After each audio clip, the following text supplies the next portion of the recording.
Welcome back to the channel, where we simplify everyday apps and help you get the most out of your digital learning experience. In today's video, you'll learn how to turn on study reminders in the Coursera app so you can stay consistent.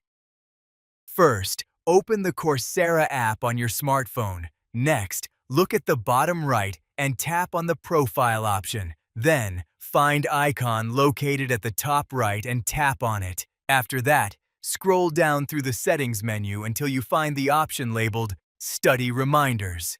Next, tap on Study Reminders and enable the feature by turning it on. Finally, make sure your notifications are allowed on your device so the reminders can actually appear and help you stay on track. If you found this helpful, consider subscribing, liking the video, and sharing it with others who want to stay productive. And thanks for watching.